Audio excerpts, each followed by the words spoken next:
রাতের গভীরে ঘুম থেকে জেগে যান, তাহাজ্জুদের নামাজের জন্য উঠে যান, আল্লাহর দরবারে তাহাজ্জুদের নামাজ পড়ে কান্নাকাটি করে আল্লাহর দরবারে দোয়া করেন, আল্লাহর কাছে ক্ষমা চান। রাতের গভীরে নিরিবিলি আপনি নিজে নিজে আল্লাহর কাছে লজ্জিত হন, দুনিয়ার কোনো মানুষকে জানানো লাগবে না, আমার আল্লাহকে আপনি রাজি করেন, আমার আল্লাহকে খুশি করেন, তাহলে আল্লাহ খুশি হয়ে যাবে, আল্লাহ আপনাকে মাফ করে দিবে।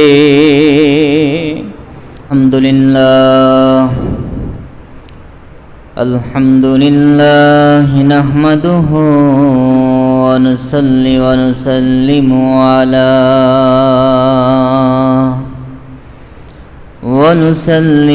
আলা রাসূলিহিল কারীম ওয়া আলা আলিহি ওয়া আসহাবিহি أجمعين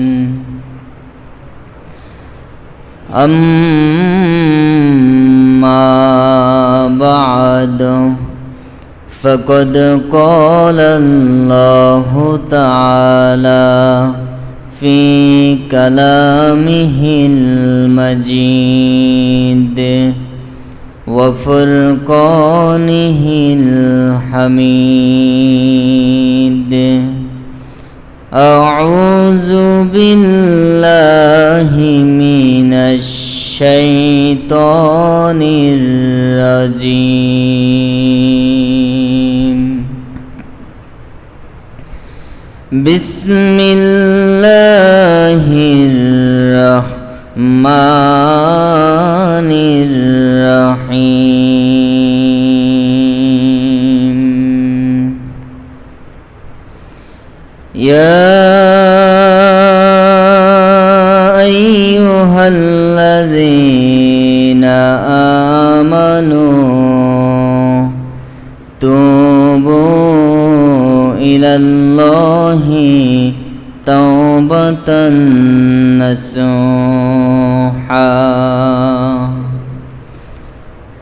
صدق الله العظيم وصدق رسوله النبي الكريم ونحن على ذلك من الشاهدين الشاكرين وقال تعالى في شان حبيبه مخبرا وآمرا إن الله وملائكته يصلون على النبي يا أيها الذين آمنوا صلوا عليه وسلموا تسليما اللهم صل على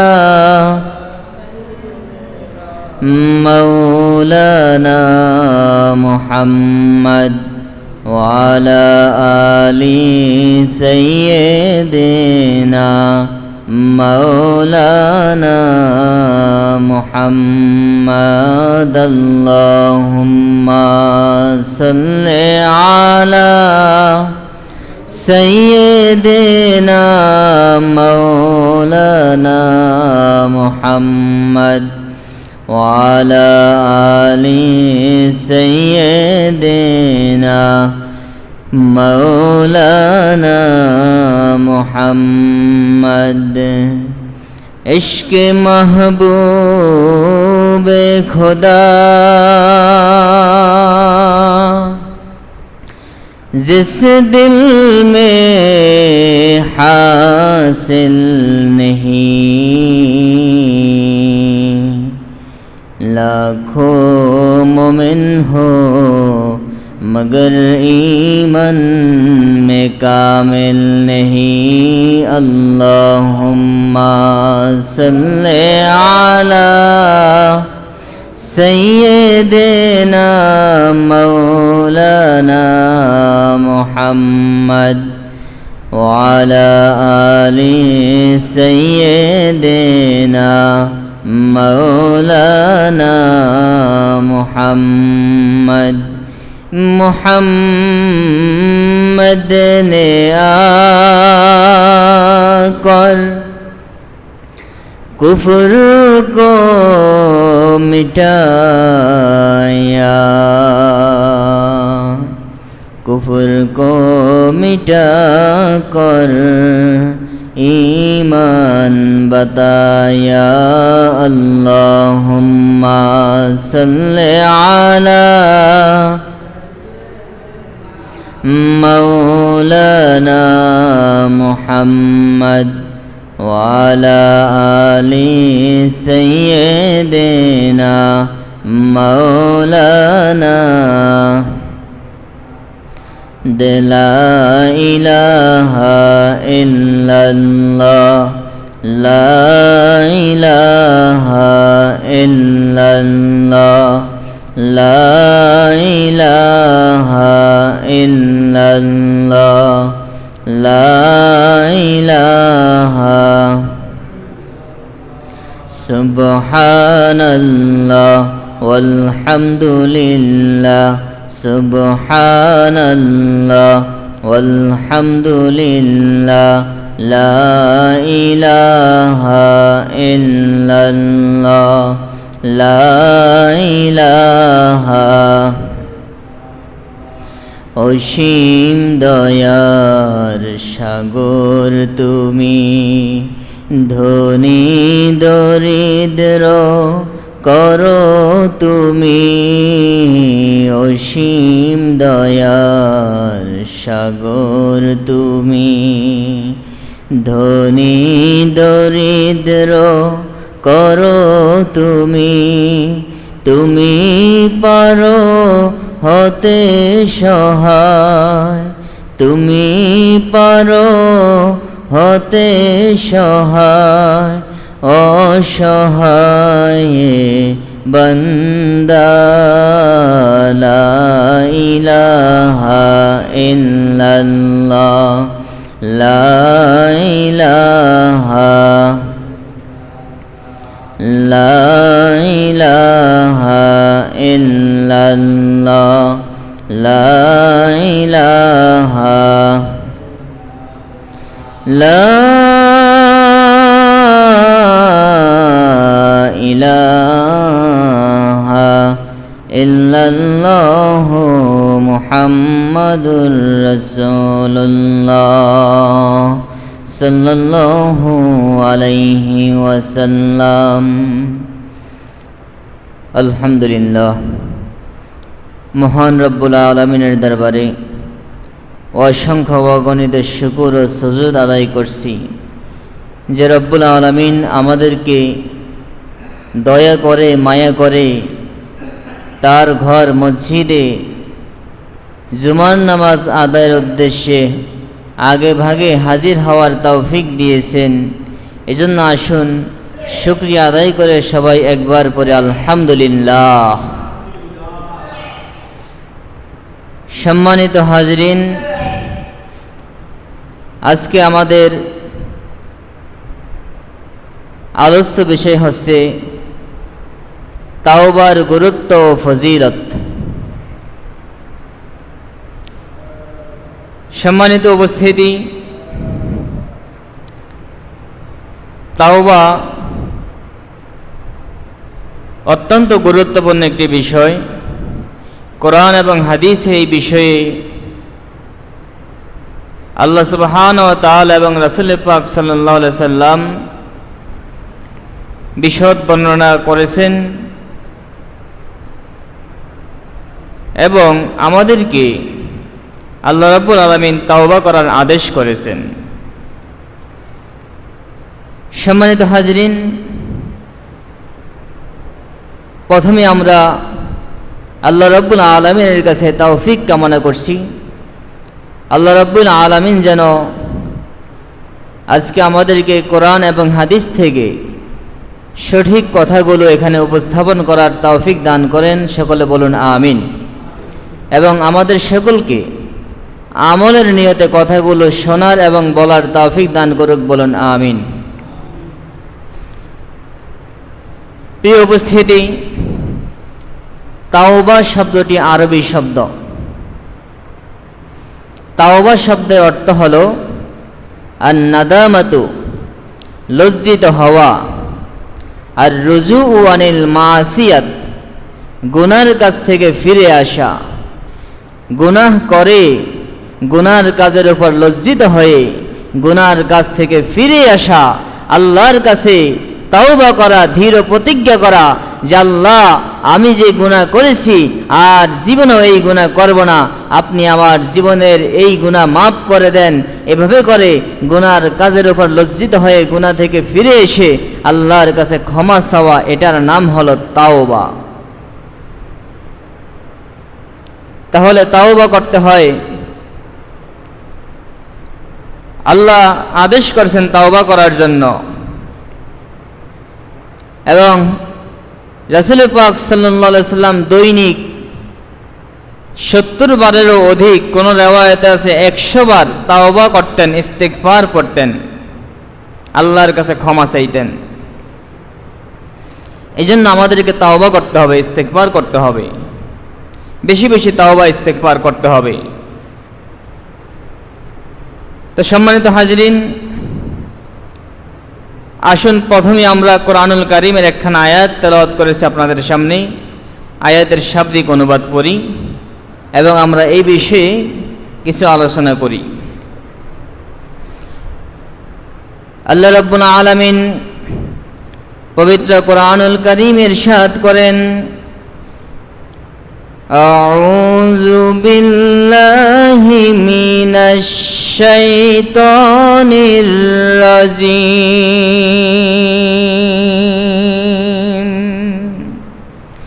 বিসমিল্লাহির রহমানির রহিম।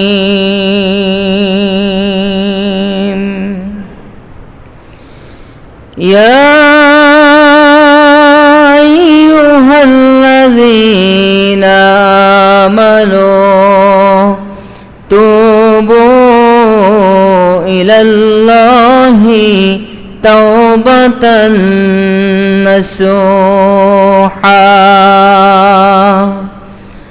আসা রাব্বুকুম আইয়ুকাফিরা আনকুম সাইয়্যাতিকুম ويدخلكم جنات تجري من تحتها الأنهار।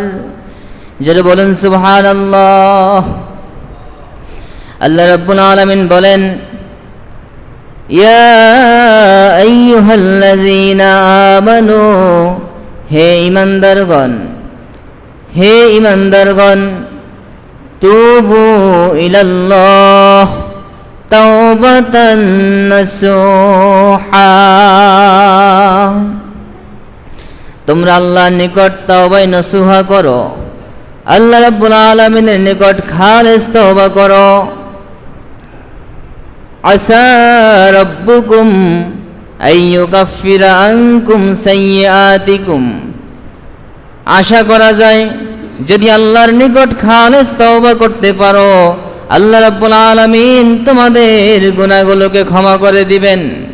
ওয়ায়ুদখিলুকুম জান্নাতিন তাজরি মিন তাহতিহাল আনহার, এবং আল্লাহ রাব্বুল আলামিন তোমাদেরকে নেয়ামতপূর্ণ তলদেশ দিয়ে ঝর্ণা প্রবাহিত জান্নাত তোমাদেরকে প্রবেশ করাবেন। সম্মানিত হাজরিন, তো আল্লাহ বলছেন, হে ইমানদারগণ, তোমরা তওবা করো। তওবা করলে আল্লাহ তোমাদের পূর্বের কৃত গুনাহগুলো ক্ষমা করে দিবেন এবং তোমাদেরকে ঝর্ণা প্রবাহিত জান্নাতে তোমাদেরকে প্রবেশ করাবেন। তা সম্মানিত হাজরিন, আমরা গুনাহ করি কিনা বলেন? কি বলেন, আমরা গুনাহ করি কিনা? আমাদের গুনাহ আছে না?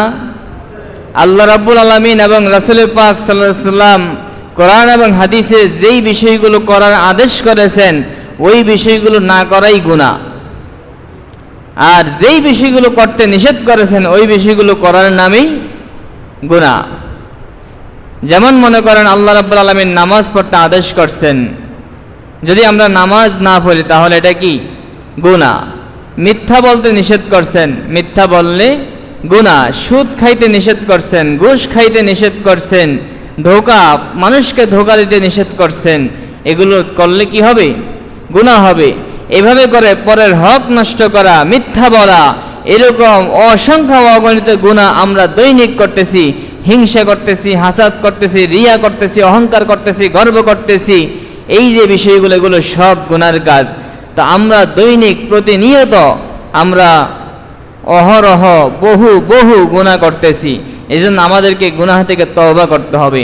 আল্লাহ বলতেছেন, ইয়া আইয়ুহাল্লাযীনা আমানু, হে ঈমানদারগণ, তুবু ইলাল্লাহ, তোমরা আল্লাহর নিকট তওবা করো, তাওবাতান নাসুহা, আয় খালেসা, খালেস তওবা, একনিষ্ঠ তওবা, মন থেকে, অন্তর থেকে, দিল থেকে তওবা করবা আল্লাহর নিকট খালেস ভাবে, যে আল্লাহ, আমি আমার কৃতকর্মের উপর, আমি আমার গুনার উপর লজ্জিত, আমি তোমার কাছে ক্ষমা চাইতেছি, আল্লাহ তুমি আমাকে মাফ করে দাও, আমি আর জীবনে কোনোদিন এই গুনাহ করব না।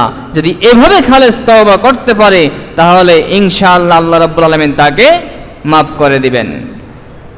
সম্মানিত হাজরিন, খালেস তওবার একটা ঘটনা আসছে বনি ইসরায়েলের মধ্যে। আল্লাহর নবী হযরত মূসা আলাইহিস সালাম,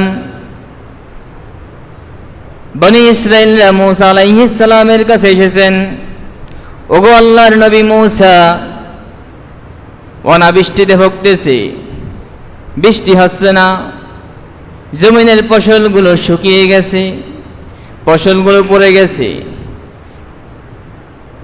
দুনিয়ার মধ্যে খাদ্যের সংকট শুরু হয়ে গেছে, দুর্ভিক্ষ শুরু হয়ে গেছে। আপনি একটু আল্লাহর কাছে দোয়া করেন, আল্লাহ যেন বৃষ্টি নাজিল করেন আসমান থেকে। আল্লাহর নবী মূসা আলাইহিস সালাম উম্মতদের সবাইকে ডাকলেন, এ বনি ইসরায়েলরা, আসো আসো, সবাই মাঠে আসো, আমরা সবাই মাঠে নেমে আল্লাহর কাছে দোয়া করব। আমরা মাঠে নেমে সবাই মিলে আল্লাহর কাছে দোয়া করব, আল্লাহর কাছে ইস্তিগফার করব, আল্লাহর কাছে দোয়া করব, আল্লাহ যেন আমাদের উপর বৃষ্টি নাজিল করেন, যেন আমাদেরকে দুর্ভিক্ষ থেকে রক্ষা করেন। মূসা আলাইহিস সালামের ডাকে সব মানুষ নেমে গেছেন, বনি ইসরাইলের সব মানুষগুলো মূসা আলাইহিস সালামের আহ্বানে শামিল হয়েছেন দোয়ার মজলিসে। আমাদের দেশে এরকম দোয়া হয় কিনা বলেন? অনাবৃষ্টি দেখা দিলে মাঝে মধ্যে এরকম হয় কিনা বলেন?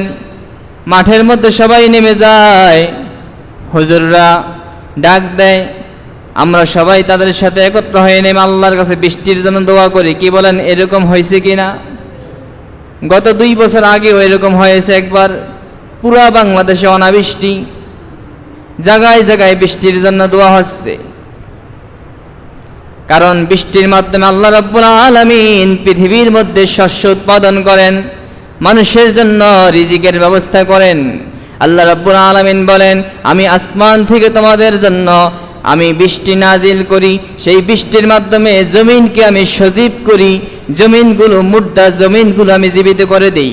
এই মুর্দা জমিনগুলো যখন জীবিত হয়ে যায়, জমিনগুলো উর্বর হয়ে যায়, তখন জমিনের মধ্যে ফসল, ফল ফলাদি বেশি উৎপাদিত হয়। এভাবে করে আমি তোমাদের জন্য রিজিকের ব্যবস্থা করি। ঠিক তেমনিভাবে মূসা আলাইহিস সালাম ডাক দিলেন, বনি ইসরাইল মূসা আলাইহিস সালামের ডাকে সাড়া দিয়ে প্রত্যেকেই মাঠে নেমে গেছে, আল্লাহর কাছে দোয়া করতেছে। আল্লাহর নবী আল্লাহর কাছে দোয়া করলে কবুল হবে কিনা বলেন? আল্লাহর নবী আল্লাহর কাছে দোয়া করলে সেই দোয়া অবশ্যই কবুল হবে। কারণ আল্লাহ বলছেন, নবী বলছেন, পৃথিবীর মধ্যে এমন কিছু মানুষ আছে যারা নবী অথবা কিছু ওলি আছে, নেককার বান্দা আছে, লাউ আবাররা আলাল্লাহি যদি তারা লাউ আকসাম আলাল্লাহি লা আবাররা, যদি আল্লাহর কাছে কসম করে, আল্লাহর কাছে কোনো কিছু ধীরভাবে চায়, আল্লাহর কাছে মজবুত হয়ে যদি কোনো কিছু কামনা করে, অবশ্যই অবশ্যই আল্লাহ তাদেরকে তার দোয়া পূর্ণ করে, তাদের কামনা বাসনা তাদেরকে দিয়ে দেন। আল্লাহর নবী মুসা আলাইহিস সালাম তার উম্মতদেরকে নিয়ে, বনি ইসরাইলদেরকে নিয়ে বৃষ্টির জন্য আল্লাহর কাছে দোয়া করতেছেন। বৃষ্টি হচ্ছে না, বৃষ্টি হচ্ছে না, দীর্ঘ সময় ধরে দোয়া করতেছেন। ইতিমধ্যে মুসা আলাইহিস সালামের কাছে আল্লাহ রাব্বুল আলামিন ওহী পাঠালেন, মুসা, তোমার এই দোয়ার মজলিসে এমন একটা ব্যক্তি আছে যেই ব্যক্তিটা বড় গুনাহগার, একটা নাফরমান বান্দা আছে, এই বান্দাটা আমি আল্লাহর নাফরমানি করেছি, আমি আল্লাহর অবাধ্য হয়েছি, এই বান্দাটা আমি আল্লাহর সাথে অবাধ্যতা করেছি, আমি আল্লাহ এই বান্দার প্রতি রাজি না। এরে মুসা, তোমার মজলিস থেকে যদি এই গুনাহগার বান্দাটা যদি চলে না যায়, তাহলে আমি তোমার দোয়া কবুল করব না। আল্লাহ মুসা আলাইহিস সালামকে জানিয়ে দিলেন, এই মজলিসের মধ্যে গুনাহগার আছে, ওই গুনাহগার ব্যক্তির কারণে দোয়া কবুল হচ্ছে না। আল্লাহর নবী মুসা আলাইহিস সালাম ঘোষণা দিলেন, রে বনি ইসরাইলরা, রে আমার উম্মতরা, তোমাদের মধ্যে কে আছো সে তো জানো আল্লাহর নাফরমানি করেছো, আল্লাহ তোমার কারণে দোয়া কবুল করতেছে না, অনুগ্রহ করে তুমি আজকের মজলিস থেকে চলে যাও। এই কথা বলার পর সব মানুষগুলো চোখ বড় বড় করে তাকিয়ে আছে। কে সেই ব্যক্তি? কে এমন ব্যক্তি যে গুনার কারণে, যার গুনার কারণে দোয়া কবুল হচ্ছে না? সবাই তাকিয়ে আছে। ইতিমধ্যে হঠাৎ করে আসমান থেকে ঝরঝর করে বৃষ্টি হতে শুরু করে দিয়েছে। মুসা আলাইহিস সালাম অবাক হয়ে গেলেন, রব্বুল আলামিন, আপনি তো বলেছেন এখানে একজন গুনাহগার আছে, তার গুনার কারণে আপনি বৃষ্টি দিবেন না, এখন আবার বৃষ্টি দিয়েছেন। আল্লাহ রাব্বুল আলামিন বললেন, রে মুসা, যেই ব্যক্তিটা গুনাহগার ছিল, ওই ব্যক্তিটা আমি আল্লাহর কাছে এমন তওবা করেছে, ওই ব্যক্তিটা আমি আল্লাহর কাছে এমন তওবা করেছি, এমন ভাবে আমি আল্লাহর কাছে ক্ষমা চেয়েছি, আমি আল্লাহ তাকে মাফ করে দিয়েছি এবং বৃষ্টি নাজিল করে দিয়েছি। জোরে বলেন সুবহানাল্লাহ। ব্যক্তিটা বড় গুনাহগার ছিল, ওই গুনার কারণে, গুনাহগার ব্যক্তির কারণে আল্লাহ দোয়া কবুল করতেছেন না। কিন্তু যখন মুসা আলাইহিস সালাম ঘোষণা করলেন, এই গুনাহগার ব্যক্তিকে তুমি সেই মজলিস থেকে চলে যাও, ওই ব্যক্তিটা মাথার উপর কাপড়টা দিয়ে, মাথাটা নিচে দিয়ে আল্লাহর কাছে লজ্জিত হলেন, আল্লাহর কাছে তওবা করলেন, ইস্তেগফার করলেন, ক্ষমা চাইলেন যে প্রভু, আজকে যদি এই মজলিস থেকে আমি উঠে যাই, মজলিস থেকে যখন আমি চলে যাব, মানুষগুলো দেখবে এই লোকটা গুনাহগার, সারা জীবন আমাকে মানুষ গুনাহগার বলে জানবে, সারা জীবন মানুষ আমাকে অপমানিত করবে, লজ্জিত করবে। আল্লাহ, আমি তোমার কাছে ক্ষমা চাই, তুমি আমাকে মাফ করে দাও, আমি আর জীবনে গুনাহ করব না, আজকে তুমি আমাকে লজ্জিত করিও না। ওই দিন মুসা আলাইহিস সালামের মজলিসের ওই ব্যক্তিটা মাথার কাপড়টা দিয়ে, নিচে মাথাটা দিয়ে গোপনে গোপনে আল্লাহর কাছে তওবা করতেছে, খালেস তওবা করেছে, যার কারণে আল্লাহ তার গুনাহগুলো মাফ করে দিয়েছেন এবং সকলের দোয়াগুলো কবুল করেছেন, আল্লাহ বৃষ্টি দিয়েছেন। এজন্য উলামা ইকরাম বলেছেন, এই যে আল্লাহ বলেন তুবু ইলাল্লাহ, তোমরা আল্লাহর নিকট তওবা করো, তাওবাতান নাসুহা, খালেস তওবা। এই খালেস তওবা হলো অন্তর থেকে, দিল থেকে আল্লাহর কাছে ধীরভাবে ইস্তেগফার করা, তওবা করা এবং গুনাহের উপর লজ্জিত হওয়া, লজ্জিত হয়ে আল্লাহর নিকট তওবা করা। আজকে সমাজের মধ্যে দেখা যায় আমরা বহু দোয়া করি, আমাদের দোয়া কবুল হয় না। কি বলেন, এরকম হয় কি না? আমরা আলেম ওলামাদেরকে, হুজুরদেরকে ঘরে দাওয়াত দিয়ে নেই, খানা খাওয়াই, হাদিয়া দেই, আরও কত কিছু করি, এরপরে দোয়া কবুল হয় না। মসজিদে দান করি, মাদ্রাসায় দান করি, অমুক জায়গায় সদকা করি, কত কিছু করি, কিন্তু এরপরে দেখা যায় আমাদের দোয়া কবুল হয় না। তখন আমরা বলি যে এখনকার হুজুররা আর আগেরকার মতো না, বা এখনকার হুজুরদের মধ্যে ভেজাল হয়ে গেছে। কি বলেন, এরকম কথা বলি কি না?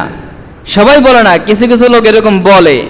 কিন্তু ভাই, আপনাকে বুঝতে হবে যে আপনি হুজুরকে দাওয়াত দিলেন, আপনি মাদ্রাসা মসজিদে দান করলেন, সদকা করলেন, গরিবদেরকে খানা খাওয়াইলেন, কিন্তু আপনার মধ্যে গুনাহ আছে, আপনি গুনাহগার, গুনাহ করতেছেন, আপনার মধ্যে হারাম ইনকাম আছে, আপনার রিজিকের মধ্যে আপনার ইনকামের মধ্যে হারাম আছে, আপনি সুদ খান, ঘুষ খান, অথবা আপনি পরের হক নষ্ট করতেছেন, আপনি ভাইয়ের হক নষ্ট করতেছেন, ভাইয়ের হক আপনি বুঝিয়ে দিতেছেন না, আপনার পার্শ্ববর্তী ঘরের প্রতিবেশীর হক আপনি আদায় করতেছেন না। এভাবে করে আপনি নিত্য গুনাহ করে যাচ্ছেন, আর আপনি আল্লাহর কাছে দোয়া করতেছেন। স্পষ্ট হাদিস, আল্লাহ রাসূল বলছেন, যদি কোনো ব্যক্তির সম্পদের মধ্যে, কোনো ব্যক্তির জামা পোশাকের মধ্যে একটা পোশাক কিনছে 10 টাকা দিয়া, 1 টাকা হারাম, 9 টাকা হালাল, মাত্র 1 টাকা হারাম, ওই ব্যক্তি যদি হাজার হাজার বার আল্লাহর কাছে হাত তুলে এভাবে দোয়া করে, আল্লাহ তার দোয়া কবুল করবেন না। নবী বলছেন, কিভাবে তার দোয়া কবুল হবে? গুজিয়া বিল হারাম, তার খাবার আসছে হারাম থেকে, সে হারাম খাইতেছে, আরেকজনের ক্ষেত থেকে মরিচ ছিঁড়ে নিয়ে খাইয়ে লাইতেছে, আরেকজনের সম্পদ, আরেকজনের জায়গা জমি ভোগ করতেছে, পরের ক্ষেতের আইল ঠেলতেছে, সুদ খাইতেছে, ঘুষ খাইতেছে, পরের হক নষ্ট করতেছে। আল্লাহ নবী বলেন, কাইফা, কিভাবে তার দোয়া কবুল হবে? গুজিয়া বিল হারাম, সে তো হারাম খানা খাচ্ছে। মাতামু হারাম ওয়া মাশরাবুহু হারাম, তার খানা হারাম, তার পানিও হারাম, কিভাবে তার দোয়া কবুল হবে? এই জন্য দোয়া কবুল হওয়ার জন্য পূর্ব শর্ত হলো হালাল খানা খাওয়া। এই জন্য ভাইয়ের আমার, হালাল খানা, হালাল রিজিক, হালাল পোশাক, যদি আপনি হালালের মধ্যে থাকতে পারেন, পৃথিবীর সব শান্তি আল্লাহ আপনাকে দিবেন। আর যদি আপনি হারামের মধ্যে সম্পর্কিত হয়ে যান, হারামের মধ্যে আপনি লিপ্ত হয়ে যান, এই পৃথিবী তো শান্তি নাই, আখিরাতে শান্তি নাই। যাই হোক, সম্মানিত হাজরিন, আল্লাহ আমাদেরকে আদেশ করছেন যে তোমরা তওবা করো, আল্লাহর নিকট কি করো? তওবা করো। আমরা জীবনে গুনাহ করছি, যত গুনাহ করছি, অনেক গুনাহ করছি, সারা জীবন গুনাহ করছি। এই জন্য আল্লাহ বলছেন, তওবা করো, সমস্যা নাই, খালেস তওবা করো, আমি মাফ করে দিব। হাদিস শরীফ আছে, রাসূল পাক সাল্লাল্লাহু আলাইহি ওয়াসাল্লাম বলছেন, ইয়া আইয়ুহান নাস তুবু ইলাল্লাহ, আল্লাহর নিকট তওবা করো, ওয়া ইন্নী আস্তাগফিরুল্লাহ ফি কুল্লি ইয়াউমিন 100 মাররাহ। আমি নবী দৈনিক 100 বার আল্লাহর নিকট ইস্তিগফার করি, তওবা করি।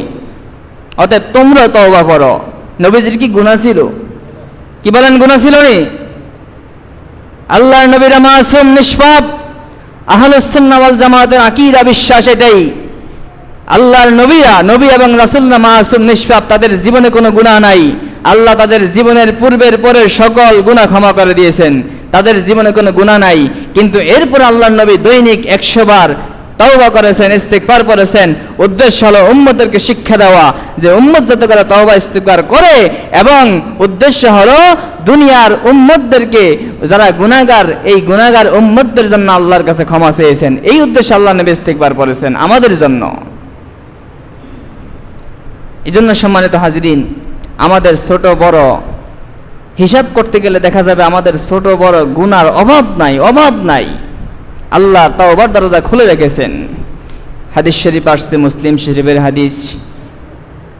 আল্লাহ রাসূল বলেন, ইন্নাল্লাহা ইয়াবসুতু ইয়াদাহু বিল-লাইলি লিয়াতুবা মুসিয়ান নাহার ওয়া ইয়াবসুতু ইয়াদাহু বিন-নাহার লিয়াতুবা মুসিয়াল লাইল হাত্তা তাতলুয়াশ শামস। আল্লাহ রাব্বুল আলামিন দৈনিক সন্ধ্যাবেলায় দুনিয়ার দিকে আল্লাহর রহমতের হাত আল্লাহ রাব্বুল আলামিন দুনিয়ার দিকে প্রসারিত করেন। আল্লাহ রহমতের নজরে দুনিয়ার দিকে তাকান, এই উদ্দেশ্যে যাতে করে দিনের বেলায় যারা গুনাহ করেছে সকাল থেকে সন্ধ্যা পর্যন্ত, এই গুনাহগারদেরকে আল্লাহ যাতে করে ক্ষমা করতে পারেন। অর্থাৎ কোনো মানুষ ক্ষমা চাইবে, সাথে সাথে আল্লাহ তাকে ক্ষমা করে দিবেন, এই উদ্দেশ্যে, যাতে করে মানুষ কখনো আল্লাহর কাছে ক্ষমা চেয়ে তওবা করে, যাতে করে বিফল না হয়, যাতে করে ফিরে যেতে না হয়। দুনিয়ার কারো কাছে হাত পাতলে তার অফিস টাইম আছে, টাইম টেবিল আছে, যে 10টা থেকে 1টা, 10টা থেকে 3টা 4টা পর্যন্ত, এরপরে গেলে অফিস বন্ধ। আল্লাহ অফিস খোলা, আল্লাহর অফিস সারাদিন খোলা। আল্লাহ হাত পেতে দুনিয়ার দিকে রহমতের নজরে তাকিয়ে থাকেন, আল্লাহ রহমতের নজর দিয়ে থাকেন, রহমত নাজিল করে দেন, যে দুনিয়ার কোনো মানুষ তওবা করলে যাতে করে আল্লাহ তার তওবা কবুল করতে পারেন, তার চাহিদাগুলো, দোয়াগুলো, কামনাগুলো পূরণ করতে পারেন। এই জন্য সর্বদা আল্লাহ দুনিয়ার দিকে রহমতের নজর দিয়ে থাকেন। এবং হাদিস শরীফ আছে তওবা কবুলের জন্য, যাতে করে লিয়াতুবা মুসিয়ান নাহার, দিনের বেলার মানুষের গুনাহগুলো ক্ষমা করার জন্য, তাদের তওবা কবুল করার জন্য আল্লাহ রাব্বুল আলামিন সন্ধ্যাবেলায় দুনিয়ার দিকে রহমতের নজরে তাকান, আল্লাহর কুদরতি হাত প্রসারিত করে দেন। ওয়ায়াবসুতু ইয়াদাহু বিন-নাহার, এবং সকালবেলায় ফজরের সময়, সুবহে সাদিকের সময় আবার হাতটাকে দুনিয়ার দিকে দিয়ে দেন, প্রসারিত করেন। লিয়াতুবা মুসিয়াল লাইল, যাতে করে রাত্রিবেলার গুনাহগারদেরকে ক্ষমা করতে পারেন। আল্লাহ তো রহিম, রহমান, গফুর, গাফফার। আপনি আল্লাহর কাছে ক্ষমা চাইবেন, আপনি ক্ষমা চাইতে দেরি, আল্লাহ মাফ করতে দেরি নাই। আপনি অপরাধ করছেন, দুনিয়ায় অপরাধ করছেন, আপনাকে মাফ করার মতো লোক নাই। সবাই আরো জোর গলায় তার শাস্তি হইতে হইবে, তার কঠিন শাস্তি হইতে হইবে, কি বলেন? বরং মিছিল করে। আপনি যত ছোট থেকে বড় যেই অপরাধ করেন না কেন, যে আপনার শাস্তি পাইতে হবে। দুনিয়ার মানুষের স্লোগান হলো শাস্তি দিতে হবে, তার বিচার হইতে হবে। কিন্তু আল্লাহর দরবার, আল্লাহ রহিম রহমান, আল্লাহ গফুর গাফফার, আল্লাহর কাছে আপনি ক্ষমা চাইতে দেরি, আল্লাহ মাফ করতে দেরি না।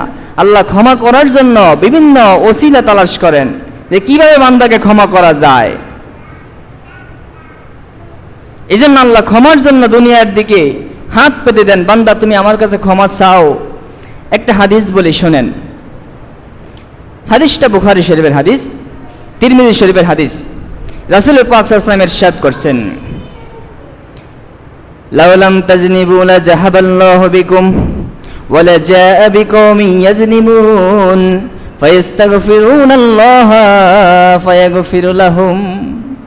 আল্লাহর নবী বলেন, ও আমার উম্মতরা, শোনো শোনো, তোমরা যদি গুনাহ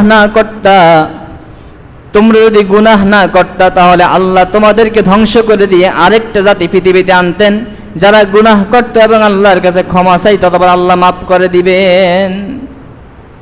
কি বলছেন হাদিসে? মানে আল্লাহ তো গফুর গাফফার, আল্লাহ তো ক্ষমা করতে চান।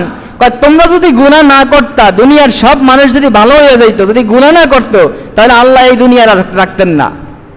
এই দুনিয়ার মানুষগুলোকে ধ্বংস করে দিয়া আরেক দল মানুষকে দুনিয়ায় আনতেন, যারা গুনাহ করত। কারণ আল্লাহ চায় বান্দা গুনাহ করুক। উদ্দেশ্য হলো আল্লাহ চায় বান্দা গুনাহ করলে গুনাহের পর যেন আল্লাহর কাছে ক্ষমা চায়, ফায়াগফিরু লাহুম, অতঃপর আল্লাহ তাদেরকে ক্ষমা করে দেবেন। অতএব দুনিয়ার মানুষ গুনাহ করবে, এটাই স্বাভাবিক। মানুষ গুনাহ করবে, মানুষ ভুল করবে, এটাই স্বাভাবিক। তবে মানুষের জন্য ভুল করার পরে তার জন্য দায়িত্ব হলো আল্লাহর কাছে ক্ষমা চাওয়া, তওবা করা, আল্লাহর কাছে লজ্জিত হওয়া। এটা হলো মানুষের দায়িত্ব। যেহেতু আমরা শয়তানের ওয়াসওয়াসায় পড়ে থাকি, আমাদের জন্য গুনাহ করা খুব সহজ। এই জন্য সম্মানিত হাজরিন, আমরা যে যাই করি আমাদেরকে আল্লাহর দিকে ফিরে আসতে হবে, তওবা করতে হবে, ইস্তিগফার করতে হবে, আল্লাহর কাছে ক্ষমা চাইতে হবে। এবং গুনাহের কারণে কখনো নৈরাশ হওয়া যাবে না আল্লাহর দরবার থেকে, যে আল্লাহ ক্ষমা করবেন কিনা। না, আল্লাহ ক্ষমা করবেন। আল্লাহ ক্ষমা করবেন কিনা, বা আমি যেই গুনাহ করতেছি এই গুনাহ আল্লাহ ক্ষমা করবেন কিনা, এরকম নৈরাশ হওয়া যাবে না। আল্লাহর নবীর একজন সাহাবী ওয়াহশী, এই ওয়াহশী নামের একজন সাহাবী অনেক বড় অপরাধ করছেন। নবীজির চাচা আমির হামজাকে হত্যা করছিলেন। তখন নবীজি ঘোষণা দিয়েছেন, তোমরা যেখানে ওয়াহশীকে পাবা সেখানে তাকে হত্যা করবা, তার কোনো মাপ নাই। সে নবীজির কাছে আসছে হুজুর ছদ্মবেশে, ওয়াহশী যদি মুসলমান হয়, ইসলাম গ্রহণ করে, তওবা করে, তাহলে কি মাপ পাবে? আমার আল্লাহ আয়াত নাজিল করে দিলেন, কুল ইয়া ইবাদিল্লাযিনা আসরাফু আলা আনফুসিহিম লা তাকুনাতু মির রাহমাতিল্লাহ ইন্নাল্লাহা ইয়াগফিরুয যুনুবা জামিআ ইন্নাহু হুয়াল গফুরুর রহিম। যারা বলেন সুবহানাল্লাহ। আমার আল্লাহ আয়াত নাজিল করে দিলেন, ও নবী আপনি বলে দিন, আপনি আমার বান্দাদেরকে বলে দিন, কুল ইয়া ইবাদিল্লাযিনা আসরাফু আলা আনফুসিহিম, হে আমার বান্দারা, তোমরা যারা গুনাহ করেছো, নফসের উপর জুলুম করেছো, সীমা লঙ্ঘন করেছো, আল্লাহর অবাধ্য হয়েছো, লা তাকুনাতু মির রাহমাতিল্লাহ, তোমরা আল্লাহর রহমত থেকে নৈরাশ হয়ো না, আল্লাহর রহমত থেকে নৈরাশ হয়ো না। জেনে রাখো ইন্নাল্লাহা ইয়াগফিরুয যুনুবা জামিআ, আল্লাহর কাছে তওবা করলে আল্লাহ তোমাদের সব গুনাহ মাফ করে দিবেন। কারণ হলো ইন্নাহু হুয়াল গফুরুর রহিম, কারণ আল্লাহ তো ক্ষমাশীল, আল্লাহ দয়ালু। এজন্য আল্লাহর কাছে তওবা করতে হবে, গুনাহ করলে আল্লাহর কাছে ইস্তিগফার করতে হবে। এবার আসেন তওবার সিস্টেমটা আমরা জেনে নেই, কিভাবে তওবা করতে হবে। গুনাহগুলো দুই প্রকার, যেহেতু সময় হয়ে গেছে এজন্য আর আয়াত এবং হাদিস বলতেছি না, বহু আয়াত এবং হাদিস এই সম্পর্কে আছে। কিন্তু আমরা তওবা করব আল্লাহর কাছে, এই তওবাটা দুই প্রকার, গুনাহগুলো দুই প্রকার গুনার জন্য দুই প্রকার তওবা করতে হবে। একটা হলো আল্লাহর হক আর একটা হলো বান্দার হক। কি বলেন? আল্লাহর হক, বান্দার হক। একটা গুনাহ আল্লাহর সাথে, আল্লাহর আদেশ মানেন নাই, নামাজ পড়েন নাই, রোজা রাখেন নাই, হজ করেন নাই, সুদ খাইছেন, ঘুষ খাইছেন, মিথ্যা বলছেন, গীবত করছেন, এগুলো আল্লাহর হক। দুই নাম্বার বান্দার হক, দ্বিতীয় গুনাহ যেটা হলো বান্দার হকের সাথে জড়িত। ভাইয়ের সম্পদ নষ্ট করছেন, আরেকজনের হক নষ্ট করছেন, আরেকজনের সাথে চগলখড়ি করছেন, আরেকজনের নামে মিথ্যা বলছেন, সুদ মনে করেন আরেকজন থেকে এভাবে নিছেন, আরেকজন থেকে ঘুষ নিছেন, অথবা কাউকে অন্যায়ভাবে আঘাত করছেন, এগুলো হলো বান্দার হক। তো আল্লাহর হকের সাথে সংশ্লিষ্ট যে গুনাহ, এই গুনাহ থেকে তওবা করার জন্য শর্ত হলো তিনটা। কয়টা বলেন? তিনটা।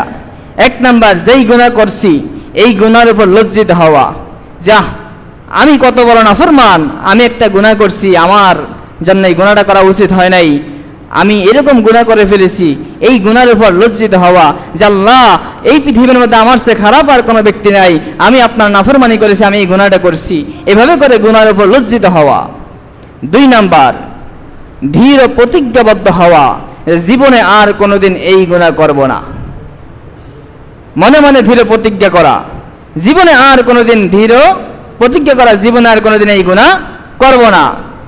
তৃতীয় নাম্বার শর্ত হলো এবার খালেস দিল আল্লাহর কাছে ক্ষমা চাওয়া, আল্লাহ তুমি ছাড়া আমার আর কেউ নাই, আল্লাহ তুমি একমাত্র মালিক, তুমি একমাত্র প্রভু, তুমি ছাড়া আমার কোনো মালিক নাই, আমার কোনো প্রভু নাই, কিন্তু আমি ছাড়া তোমার তো বান্দার অভাব নাই, তুমি যদি আমাকে মাফ না করো, তোমার অনেক বান্দা আছে মাফ করার মতো, কিন্তু তুমি যদি আমাকে মাফ না করো, তুমি ছাড়া আমার দ্বিতীয় কোনো মাবুদ নাই, খোদা নাই, যার কাছে গিয়ে আমি ক্ষমা চাইব। দুনিয়ায় এক দুয়ার থেকে হাত পেতে বঞ্চিত হলে আরেক দুয়ারে গিয়ে হাত পাতা যায়, দুনিয়ায় একজনের কাছে সে বঞ্চিত হলে আরেকজনের কাছে গিয়ে হাত পেতে চাওয়া যায়। আল্লাহ গো তুমি যদি মাফ না করো, আর কারো কাছে গিয়ে চাওয়ার মতো জায়গা নাই। এভাবে করে নিজেকে ছোট করে আল্লাহর কাছে আশা নিয়ে এভাবে চাওয়া, তওবা করা, ইস্তেগফার করা, ক্ষমা চাওয়া, এই তিন শর্ত যদি এই তিন শর্তের সহিত যদি কেউ তওবা করতে পারে, ইস্তেগফার করতে পারে, তাহলে আল্লাহ তাকে মাফ করে দিবেন। দুই নাম্বার, বান্দার হকের সাথে জড়িত গুনাহ,